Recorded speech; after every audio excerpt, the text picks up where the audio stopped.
Okay. तो आज हम लोग जो है बात करते हैं मॉलिक्यूलरिटी क्या होती है। तो यहाँ पे सिंपल सा शब्दों में समझाऊं, the number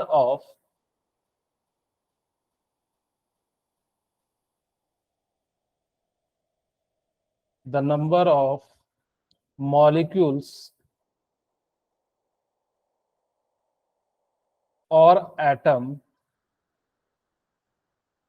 of reactant that takes parts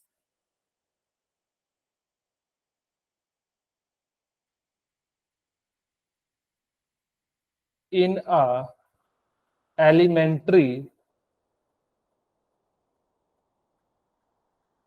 chemical reaction.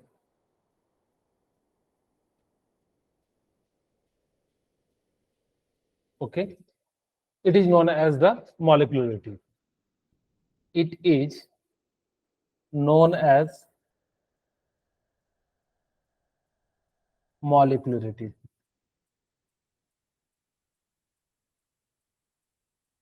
Molecularity का मतलब अगर जो सिंपल शब्दों में समझाऊं तो कितने मॉलिक्यूल्स जो हैं आपस में टकरा के कंबाइन कर रहे हैं, इसी चीज को हम लोग क्या कहते हैं, मॉलिक्यूलरिटी कहते हैं। आप अगर जो एनसीईआरटी का फर्स्ट पैराग्राफ पढ़ोगे तो वहां पे आपको क्लियर पता लग जाएगा कि वो कहना क्या चाहता है।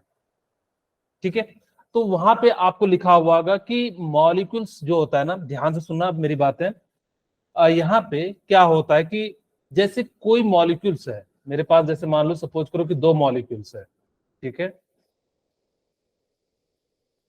सपोज करो कि मैंने जो है दो मॉलिक्यूल्स लिए ए एंड जो है दूसरा मॉलिक्यूल्स लिया बी। बी। ओके, अब ये कहता है कि जब ये दोनों आपस में सेम पोजीशन पे टकराएंगे, यानी कि इसका भी पोजीशन कैसा होना चाहिए, ऐसा होना चाहिए, और रेड वाले का भी कैसा होना चाहिए कि ऐसा होना चाहिए, और इनकी एनर्जी भी सेम होनी चाहिए। तो जब ये आपस में कोलाइड करते हैं तो जो बनता है, इस पोजीशन पे जो है क्या करते हैं हम लोग, जो है कहते हैं कि ये क्या हो रहा है कि मॉलिक्यूल्स आपस में कोलिजन कर रहे हैं और प्रोडक्ट बनता है। मैं ऐसे सिंपल शब्दों में समझाऊं कि सपोज कीजिए कि आप लोग सभी नीट की तैयारी कर रहे हैं, जो राइट डायरेक्शन में तैयारी कर रहा होगा वही जाके क्या करेगा, यानी कि डॉक्टर बनेगा। सिमिलरली यहाँ पे भी ऐसा ही होता है कि जो मॉलिक्यूल्स क्या करेगा, बिल्कुल एक परफेक्ट डायरेक्शन में, इसी को हम लोग कोलिजन थ्योरी के नाम से भी जानते हैं। तो आपसे पूछा जाएगा कोलिजन थ्योरी क्या होती है, तो सिंपल शब्दों में मैं बताऊंगा कि कोलिजन थ्योरी का मतलब क्या होता है कि वो इफेक्टिवली कोलाइड करे। अगर वो इफेक्टिवली कोलाइड करता है तो वो प्रोडक्ट का फॉर्मेशन करेगा। ध्यान से सुनना, मैंने क्या कहा कि ऐसा नहीं होता कि किसी भी डायरेक्शन में मॉलिक्यूल्स कोलाइड करेगा तो वो प्रोडक्ट बनेगा, नहीं। एक पर्टिकुलर डायरेक्शन में अगर जब टकराता है तो वो जाके क्या करता है, प्रोडक्ट का बनता है। जैसे मैंने कहा कि अगर मेरे को प्रोडक्ट इसी डायरेक्शन में बनना है तो दोनों के दोनों को इस डायरेक्शन में कंबाइन करना पड़ेगा, तब जाके ये क्या करेगा, प्रोडक्ट का फॉर्मेशन करता है। ठीक है, यानी कि कुछ इस प्रकार से प्रोडक्ट बना। ऐसा नहीं है कि एक का डायरेक्शन ऐसा हो तो ये जाके प्रोडक्ट बनाएगा, नहीं। ये सिर्फ और सिर्फ तभी बनाता है जब इसकी एनर्जी क्या हो, सेम हो। यहाँ पे याद रखना कि ये एनर्जी भी मैटर करता है, ऐसा नहीं कि इसकी एनर्जी क्या हो, कुछ ज्यादा हो। यहाँ पे याद रख सकते हैं कि एनर्जी भी क्या करेगा, मैटर करेगा। तो इस चीज को हम लोग क्या कहते हैं, यानी कि मॉलिक्यूलरिटी कहते हैं। मैंने इसको अच्छे तरीके से आपको समझाने का प्रयास करता हूं कि कैसे इसको जो है थोड़ा सा इफेक्टिवली हम और अच्छे से कैसे मॉलिक्यूलरिटी को डिफाइन कर सकते हैं। The number of molecules the number of molecules the number of molecules or atoms of reactant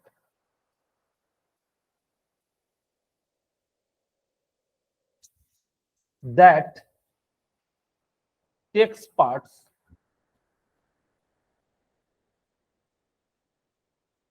in a elementary reaction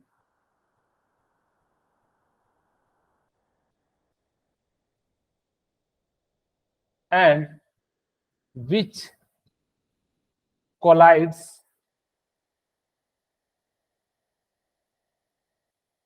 effectively.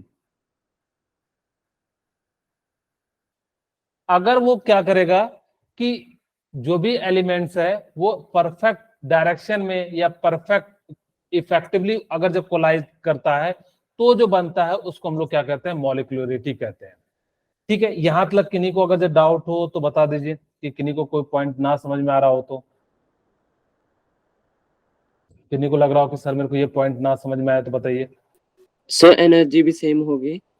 Energy में भी सेम हो सकती है, लेकिन वो पर्टिकुलरली कंपाउंड के लिए उसी एनर्जी पे बनेगा। जैसे मैं कहूँ हाइड्रोजन हाइड्रोजन के लिए जिस एनर्जी पे बनेगा तो उसी एनर्जी पे बनेगा।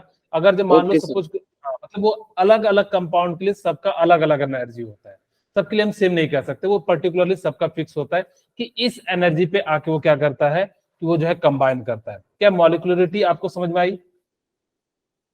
बोलिए। Yes, sir. ओके, किन्हीं को अगर Yes, जब कोई sir. डाउट हो तो बताइए। अब हम बात करते हैं कि इनकी ना रिएक्शन में कैसे पार्टिसिपेट करते हैं। सबसे ज्यादा यही से क्वेश्चन आएंगे। आपको बोर्ड में पूछा जाता है what is the difference between molecularity and order of reaction, वो आपके बोर्ड के लिए। यहाँ से देखो क्वेश्चन कैसे आता है, जिससे मैंने कहा, अच्छा आप लोगों को मैंने एलिमेंट्री के बारे में बताया था, किन्हीं को याद है? Yes, sir. Yes, क्या sir. बताया था कि उसका ऑर्डर कैसे निकालते हैं? कोई बताना चाहेंगे उसका ऑर्डर कैसे निकालते हैं? जैसे मैंने कहा कि ये ए से बी और ये सी बन रहा है, और मैंने कहा एलिमेंट्री रिएक्शन है। ठीक है, मैंने क्या कहा, ये एलिमेंट्री रिएक्शन है। अगर मेरे पास ये एलिमेंट्री रिएक्शन है तो मुझे बताइए कि इसका रेट क्या होगा। R equal to k a to the power 1 and b to the power 1। बोलिए, तो इसका ऑर्डर क्या हो जाएगा? 2. 2 हो जाएगा। मैंने कहा था कि एलिमेंट्री रिएक्शन जो होंगे, यानी कि इसका मतलब क्या, एलिमेंट्री का मतलब क्या, सिंगल स्टेप वाले रिएक्शन है। अगर जो सिंगल स्टेप वाले रिएक्शन होंगे उसका जो ऑर्डर होता है ना, वो स्टिचोमेट्री डिसाइड करता है। या जो भी है, तो यानी कि यहाँ पे कुछ नहीं है तो यानी कि क्या है, 1 है। तो इसीलिए हमने क्या करा कि इसका ऑर्डर भी 1 लिख लिया। अच्छा मुझे बताइए कि इसका ऑर्डर है तो इसकी मॉलिक्यूलरिटी क्या होगी? यहाँ पे मॉलिक्यूलरिटी का मतलब है कितने रिएक्टेंट है। 1 ये है और ये 1 है, यानी कि कितना है, 2 है। यानी कि हम यहां से क्या कह सकते हैं कि एलिमेंट्री रिएक्शन का जो ऑर्डर होगा वही उसकी मॉलिक्यूलरिटी होगी। लेकिन 100% नहीं होता ऐसा। लेकिन अभी हम यहाँ पे आपको कुछ निष्कर्ष निकालना सिखा रहे हैं, ताकि कि हम लोग जो है इस प्रकार से क्या कर सकते हैं, जो है सॉल्व कर सकते हैं। ठीक है, ओके। अब यहां से हम लोगों ने सीख लिया कि a प्लस बी से यहाँ पे क्या बन रहा है, c बन रहा है। और यहाँ पे इसका ऑर्डर हमने क्या कर लिया, यहाँ पे इस प्रकार से निकाल लिया। तो इसकी मॉलिक्यूलरिटी कितनी हो गई, 2। ऑर्डर कितने हो गए, यानी कि जितना मॉलिक्यूल्स होगा ना वही इसकी क्या हो जाएगी, मॉलिक्यूलरिटी हो जाएगी। बोलिए, यहां तक किसी को समझ में ना आया हो तो बताइए। ओके, समझ में आ रहा है? Yes, sir. बोलिए। Yes, sir. ठीक है। Yes, sir. अब हम आप रियल एग्जांपल के साथ समझाते हैं। जैसे मेरे पास है NH4 NO2, और यहां से मैंने इसको क्या करा कि NO2 और साथ में हमने क्या निकाल लिया, H2O। ठीक है, अब हम इसको बैलेंस कर सकते हैं। मेरे ख्याल से थोड़ी सी गड़बड़ हो गई ना, 1 मिनट। N2 बैलेंस कीजिए, कितना हो जाएगा, यहाँ पे हाइड्रोजन 4 है तो 2 और ऑक्सीजन 2, नाइट्रोजन 2। ठीक है, बैलेंस। ठीक है, मैंने कहा कि ये कैसा रिएक्शन है, एलिमेंट्री रिएक्शन है।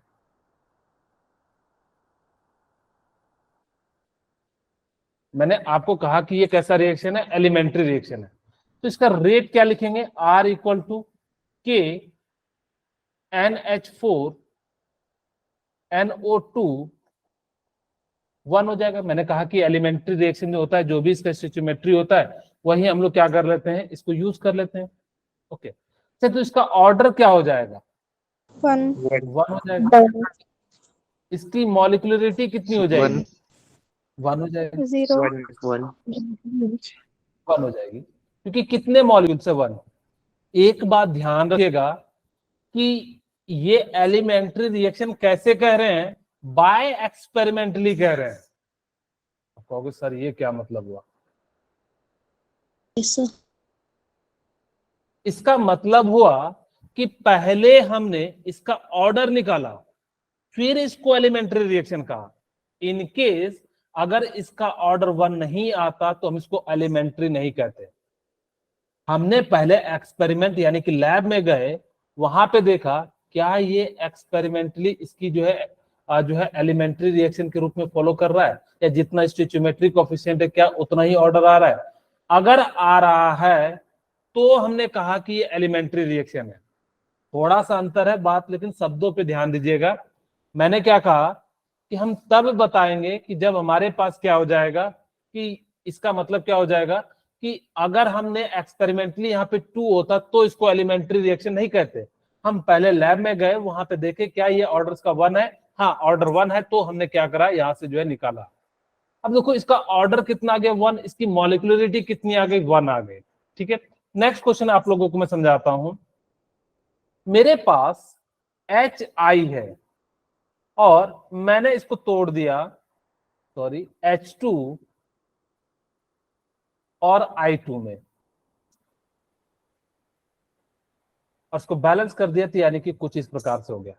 तो इसका रेट क्या हो जाएगा, R इक्वल टू के HI, मैंने इसको लिखा ये एलिमेंट्री रिएक्शन है, क्योंकि हम एलिमेंट्री रिएक्शन का ही निकालते हैं, कॉम्प्लेक्स रिएक्शन का मॉलिक्यूलरिटी नहीं निकालते हैं। इस बात को ध्यान रखिएगा। मैं लिख भी देता हूं यहाँ पे, ये कैसा है, एलिमेंट्री रिएक्शन है। यानी कि अगर ये एलिमेंट्री रिएक्शन होगा तो इसका पावर कितना होगा, 2 हो जाएगा। 2 इसका ऑर्डर क्या हो जाएगा, 2 2 हो जाएगा। मॉलिक्यूलरिटी क्या हो जाएगी, 2 2 हो जाएगी। 2 और ये कैसा है, बायो मॉलिक्यूल्स है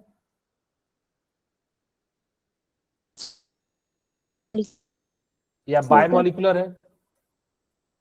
इसका मतलब है कि जो 2 मॉलिक्यूल से बने होते हैं उसको बायोमोलिकुलर्स कहते हैं, जो एक मॉलिक्यूल से बनते हैं उसको हम लोग क्या कहते हैं, मोनोमोलिकुलर कहते हैं, या जो ट्राई से बनता है, 3 से जो बनता है उसको ट्राई कहते हैं। ठीक है, मैं एक पॉइंट लिख देता हूं, we can not,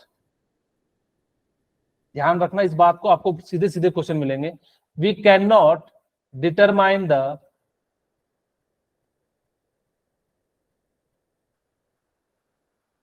molecularity of complex reaction। हम कॉम्प्लेक्स रिएक्शन का कभी भी मॉलिक्यूलरिटी डिसाइड नहीं कर सकते। कॉम्प्लेक्स रिएक्शन का मतलब होता है जिसके अंदर ही अंदर 2 स्टेप हो रहे हो। जैसे अभी हमने कहा कि A से B बन रहा है, लेकिन हमें अगर इनकेस हो रहा हो कि A से पहले C बन रहा हो, C से B बन रहा हो, तो यानी कि 2 स्टेप वाले रिएक्शन है। हमें नहीं दिख रहा C के अंदर क्या हो रहा है। जैसे कि आप लोगों को कुछ बहुत सारे ऐसी चीजें होती हैं कि जो आपको लगता तो एक स्टेप में है, लेकिन होता मल्टी स्टेप में है। ठीक है, तो वही कहते हैं कि अगर जब कॉम्प्लेक्स रिएक्शन है जिसके अंदर क्या होगा, बहुत ज्यादा स्टेप में बन रहा होगा, इस टाइप के रिएक्शन को हम लोग क्या कहते हैं, यानी कि कॉम्प्लेक्स रिएक्शन कहते हैं। अगर आपके पास कॉम्प्लेक्स रिएक्शन है तो उसकी मॉलिक्यूलरिटी डिसाइड नहीं कर सकते या डिटरमाइन नहीं कर सकते। इस बात को आप बहुत ध्यान रखिएगा कि इतना ज्यादा ये इंपॉर्टेंट है, आपको सीधे सीधे जो है आगे चल के क्वेश्चन बनेंगे। बोलिए, यहां तक किन्हीं को कोई दिक्कत है बता दीजिए। no sir अच्छा, और मैं 2 एग्जांपल कराता हूँ। ये पहले एक सिंपल सा कराता हूँ आपको। मैं जो है नाइट्रोजन और ऑक्सीजन को जलाते हैं, यहाँ पे क्या बन गया, NO2 बन गया। ठीक है, हमारे पास या सीधे सीधे एक और एग्जांपल, 2NO + O2 यानी कि जो है NO2 बन गया। उसको बैलेंस कर दीजिए, कितना है, नाइट्रोजन ऑक्सीजन 2 और यहाँ पे 2 2 2 4, ओके बैलेंस हो गया। ओके ठीक है। अच्छा, ये भी मैंने कहा कि एलिमेंट्री रिएक्शन है।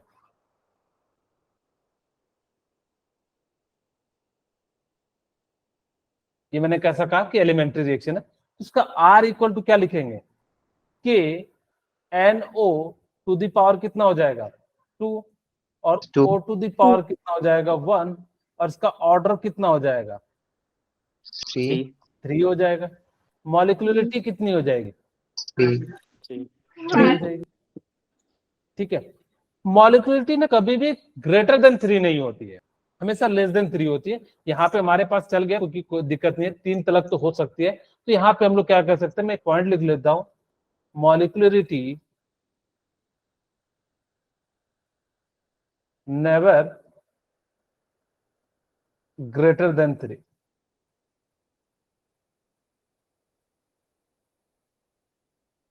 यानी कि इसकी मॉलिक्यूलरिटी ना कभी भी ग्रेटर देन 3 नहीं हो सकती है, यानी कि 3 से हमेशा क्या होगा, कम ही होगा, इससे ज्यादा नहीं होगा। इस बात को याद रखिएगा कि इसकी जो मॉलिक्यूलरिटी होती है वो कभी भी 3 से ज्यादा नहीं होती है। अब आपको मेन बात बताने जा रहा हूं कि सपोज कीजिए मेरे पास क्या है कि CH3 COOH और C2H5 है, और इसको मैंने क्या करा, H2O के साथ रिएक्शन कराया, तो हमारे पास क्या बन गया, CH3 CeOOH प्लस C2H5OH बन गया। ठीक है, अब ध्यान से सुनना, अगर मैं इसका रेट लिखूं तो R इक्वल टू के, ये है elementary, CH3 COO C2H5 to the power 1 और ये H टू द पावर 1, ऐसा ही लिखोगे बोले। Yes, sir. लेकिन ये H2O है क्या, सॉल्वेंट। अच्छा, जो सॉल्वेंट होती है उसकी क्वांटिटी क्या होती है,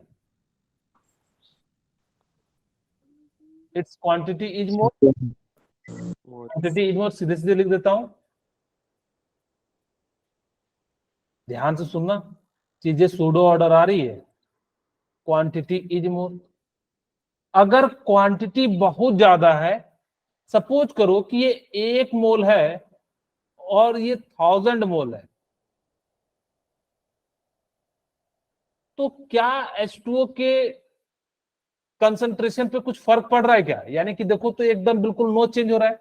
ऐसे कहो कि मान लो कि किसी के पास 1 करोड़ रुपया है, अगर मैं उससे 4 पैसे निकाल लूंगा तो क्या फर्क पड़ेगा, कुछ फर्क पड़ेगा क्या, No, sir. बिल्कुल भी इफेक्ट नहीं कर रहा है। यानी कि एक तरह से देखो तो कांस्टेंट है, यानी कि बहुत बहुत कम चेंज हो रहा है। अगर बहुत बहुत कम चेंज हो जाता है तो यहाँ पे ये क्या करता है कि पार्टिसिपेट नहीं करता है। अब देखो R इक्वल टू क्या हो जाता है, के CH3 COO C2H5। अब देखो इसका ऑर्डर क्या हो जाता है 1, और मॉलिक्यूलरिटी कितनी हो जाएगी 1. मॉलिक्यूलरिटी। अब क्योंकि मॉलिक्यूल्स तो अभी भी 2 है, बिना टकराए इसे टूटेगा नहीं। ऐसा नहीं होगा कि इसके टकराने से, यानी कि अगर H2 होगा ही नहीं तो क्या आपस में ये टकराएंगे क्या, यानी कि परफेक्टली कोलिजन नहीं हो पाएगा। अगर जब कोलिजन नहीं हो पाएगा तो जिस कारण से हम लोग इसको क्या कहेंगे कि ये जो है मॉलिक्यूल्स तो अभी भी 2 है, क्योंकि बिना इसके जो है प्रेजेंस में टूट ही नहीं सकता CH3COS। यहाँ पे हमने कहा कि H2O को बहुत ज्यादा मॉलिक्यूल्स होने के कारण इसको हमने इग्नोर सा कर दिया, इसको कांस्टेंट सा कर दिया। इसी केस को हम लोग क्या कहते हैं, सूडो फर्स्ट ऑर्डर मॉलिक्यूलरिटी।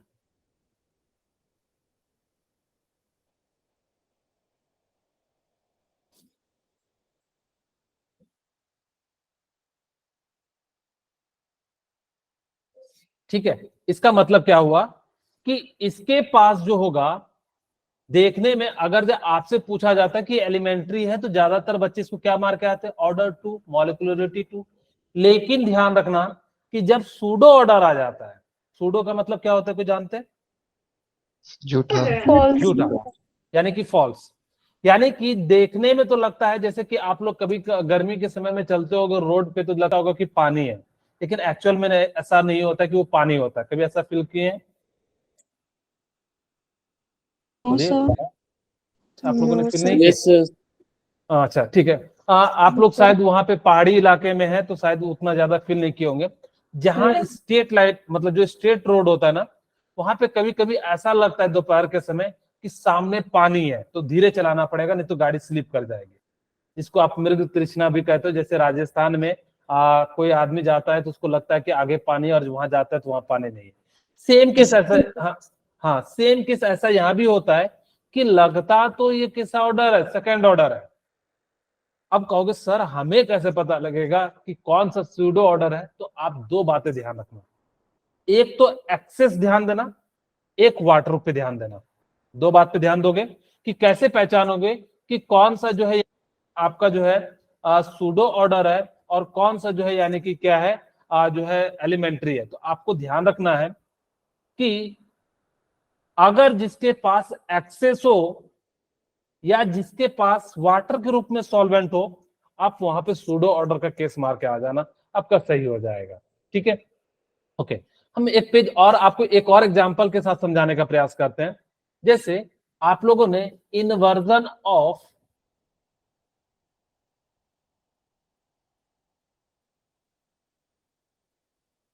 केन शुगर,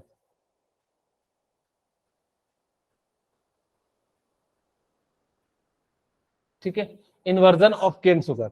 ओके, तो यहां पे हमारे पास क्या हो जाएगा इन्वर्जन ऑफ केन शुगर का, कि जैसे ही हमारे पास क्या हो जाएगा, शुगर का फॉर्मूला आप लोगों को पता होगा, C12H22O11। हमने यहां पे क्या करा, H2O के साथ रिएक्शन करा दिया। ठीक है, जैसे ही H2 के साथ कराएंगे तो किसमें टूट जाता है, C6H12O11 प्लस C6H12O11। इसको हम लोग क्या कहते हैं, ग्लूकोज, और इसको हम लोग क्या कहते हैं, फ्रुक्टोज। इसको लिवोरोटेटरी कहते हैं, इसको डेक्स्ट्रोरोटेटरी कहते हैं। अब कई बच्चा मेरे से पूछता है सर आपको कैसे पता लगा, जिसमें एल आएगा ग्लूकोज में तो यानी कि लिवोरोटेटरी हो जाएगा, अब बाकी फ्रुक्टोज आप तो पता नहीं कर सकते हो। अब देखो यहाँ पे भी इसका ऑर्डर यानी कि मैं रेट लिखूं तो R=K C12H22O11। अब मेरे को पता है कि एक्सेस है तो यहाँ पे सॉल्वेंट है तो हम इसको क्या करेंगे, कांस्टेंट ले लेंगे। आपको दो बातें ध्यान रखनी है, कौन कौन सी, कि एक्सेस नहीं हो और वाटर नहीं हो। अगर जो ये दोनों में से केस आ गया तो कहां चले जाएगा, सूडो ऑर्डर के केस में चले जाएगा। तो बताओ इसका ऑर्डर क्या होगा, 1, 1 हो जाएगा। मॉलिक्यूलरिटी क्या हो जाएगी, 2, 2 हो जाएगी। 2, ओके, वेरी गुड।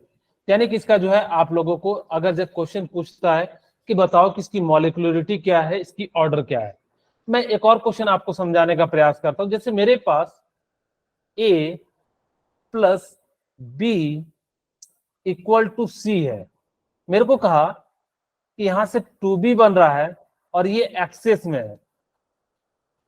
ठीक है, यानी कि क्या है, एक्सेस में है। अभी तक वैसे बच्चे मैसेज कर रहे हैं कि सर मेरी क्लास नहीं ज्वाइन हो रही है, मेरी मिस्टेक के कारण आज आप लोगों को कितना दिक्कत का सामना। ठीक है, मैंने यहां पे कहा कि एलिमेंट्री है, ये एलिमेंट्री रिएक्शन है। तो मुझे बताओ इसका ऑर्डर क्या, इसका जो है रेट क्या हो जाएगा, R=, बताइए, K A की पावर 2, B की पावर 1 लिखेंगे क्या, यस नहीं। मैंने नो कहा सर। कि एक्सेस या वाटर रहे तो आपको यूज नहीं करना है। ठीक है, तो यहां से हम लोग क्या लिख सकते हैं, R ऑर्डर तो आपको पता लग गया होगा कि इसका ऑर्डर क्या हो जाएगा, 2। ऑर्डर क्या हो जाएगा, 2। मॉलिक्यूलरिटी क्या हो जाएगी, 3, 3। 3, ओके, yes मॉलिक्यूलरिटी क्या sir, हो जाएगी, 3 हो जाएगी। 3, यहां तक किन्हीं को मेरे ख्याल से कोई दिक्कत नहीं होगा। ओके, किन्हीं को कोई डाउट है तो बताइए। ओके, चलिए अब मैं क्या कर सकता हूँ, अभी भी ज्वाइन नहीं हो रहा है, आज प्रॉब्लम ही प्रॉब्लम है। ठीक है, Yes, चलिए sir. अच्छा मैं आपसे अब एक छोटा सा पूछता हूं, शायद किसी एग्जाम का क्वेश्चन था। मेरे पास क्वेश्चन आया 1/2 1/2a plus b equal to c. फिर से पूछा गया इसकी मॉलिक्यूलरिटी बताओ।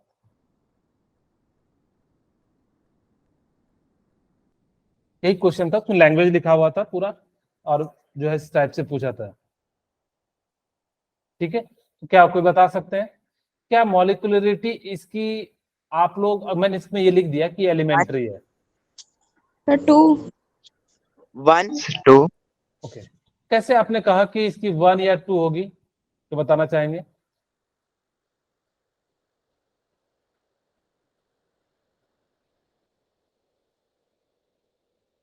कोई मुझे बताना चाहेगा कि अगर जब किन्हीं ने कोई भी तो लॉजिक लगाया होगा कि कैसे हम लोगों ने कहा कि इसका 1 होगा, इसका 2 होगा।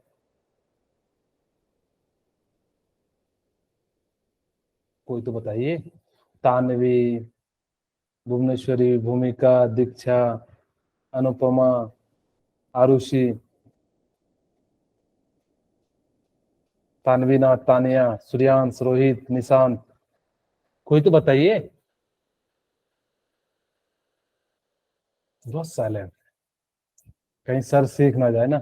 चलिए कोई बात नहीं। अच्छा Yes, sir. देखिए, इसका मैं रेट लिखता, अगर मैं इसकी मॉलिक्यूलरिटी निकालता तो मैं, अगर एलिमेंट्री है तो जितना ये मॉलिक्यूल्स होगा, एक प्लस कितना हो जाएगा, हाफ हो जाएगा, और इसको हाँ. कितना कितना हो जाता 1.5। बट ये 1.5 नहीं होगा। मॉलिक्यूलरिटी कभी भी फ्रैक्शन में नहीं होती है, मॉलिक्यूलरिटी हमेशा इंटीजर में होते है, वो भी पॉजिटिव, और वो भी लेस देन 3 होती है। आपके मन में आ रहा होगा कि सर ये क्यों कह रहे हो कि लेस देन 3 होती है? ऑर्डर तो सर 1 2 3 4 कुछ भी होती है, आपने nth ऑर्डर तक बताया था, Yes, लेकिन sir. आप मॉलिक्यूलरिटी कह रहे हो कि इसका जो है क्या होता है कि यानी कि 3 से लेस होता है। इसका रीजन क्या है? सबसे पहले मैं मॉलिक्यूलरिटी समझाता हूं, फिर इसके बारे में जो हम आगे बात करेंगे। ठीक है, देखिए इसकी मॉलिक्यूलरिटी क्या हो जाएगी ना, मैं अगर जब मैं कभी भी हाफ में नहीं लिख सकता, उसको मैं 2 से मल्टीप्लाई कर देता हूं, तो क्या हो जाएगा, sorry, a plus 2b equal to 2c। अब हम इसका ऑर्डर भी लिख सकते हैं, पहले मैं रेट लिख देता हूं, r equal to k b to the power 2, यानी कि इसका ऑर्डर कितना हो जाएगा 1 3. 3, और 3 मॉलिक्यूलरिटी कितनी हो जाएगी 3. 3 हो जाएगी। 3. आपको ये ध्यान रखना है कि अगर जब कभी भी मॉलिक्यूलरिटी फ्रिक्शन में नहीं होती है, ऐसा नहीं कर देना कि इसको 1.5 लिख के आ जाना, आपको ऑप्शन में मिलेगा, हमें ऐसा नहीं करना है। ठीक है, तो आपको जैसे ही इस टाइप से आएगा तो आप इसको करना। अब आपके मन में एक क्वेश्चन आ रहा होगा, किन्हीं को कोई डाउट है क्या? हाँ अनुपमा बोलिए। सर ये आपने 2b क्यों लिखा? मैंने 2 से पूरे को मल्टीप्लाई कर दिया, क्योंकि मेरे को पता है कि कभी भी हाफ मॉलिक्यूल्स ना रिएक्ट नहीं करते, वही चीज मैं समझाने का प्रयास करो। 1 मिनट आप लोग यहाँ ध्यान से सुनिएगा। मैंने कहा कि आपको शुरू में मैंने कहा कि मॉलिक्यूलरिटी तभी कोई रिएक्टेंट से प्रोडक्ट बनती है जब वो पर्टिकुलर ओरिएंटेशन में करता है। ये काफी मुश्किल हो जाएगा जब नंबर ऑफ मॉलिक्यूल्स बढ़ते चले जाएंगे कि सबका ओरिएंटेशन को सेम लाके लाया जाए, ये बहुत ज्यादा मुश्किल होगा।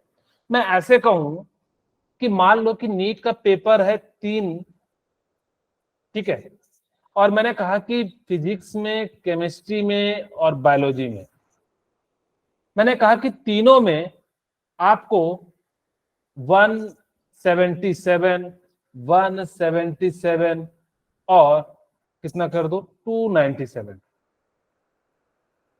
ठीक है, ये ऐसी चांसेस बहुत कम होंगे, ये वहां पे मैं कर देता हूं 167। ऐसा चांसेस बहुत कम बनेगा कि 177 आ जाए और 167 आ जाए, 297 आ जाए, तो हम जाके उसको क्या करेंगे, कि कॉलेज देंगे, तो ऐसा शायद ही संजोग कॉलिजन बनेगा। अगर मैं कहूं कि एक और मैंने टेस्ट ऐड कर दिया एप्टीट्यूड और उसके अंदर मैंने कहा कि 80 में से 67, यानी कि काफी ज्यादा मुश्किल हो जाएगा कि सबको एक ओरिएंटेशन में होगा तभी जाके यानी कि जो है मॉलिक्यूल्स जो है फॉर्मेशन कर सकता है प्रोडक्ट का। इसीलिए इनकी जितनी कम होती है ना, तो ज्यादातर ये क्या होता है, बाय मॉलिक्यूल्स होते हैं, यानी कि मॉलिक्यूलरिटी ज्यादातर जो होते हैं वो क्या होते हैं, बाय मॉलिक्यूल्स होते हैं। तो जिस कारण से हम लोग क्या करते हैं, बाय मॉलिक्यूल्स का हम लोग क्या करते हैं यानी कि जो है निकाल पाते हैं। ठीक है, तो इसीलिए हम लोग क्या करते हैं, इस टाइप के क्वेश्चन को मॉलिक्यूलरिटी कभी भी ग्रेटर देन 3 नहीं होता है, इस चीज को ध्यान रखना। मैं आज की क्लास तो यहीं पे रख रहा हूँ।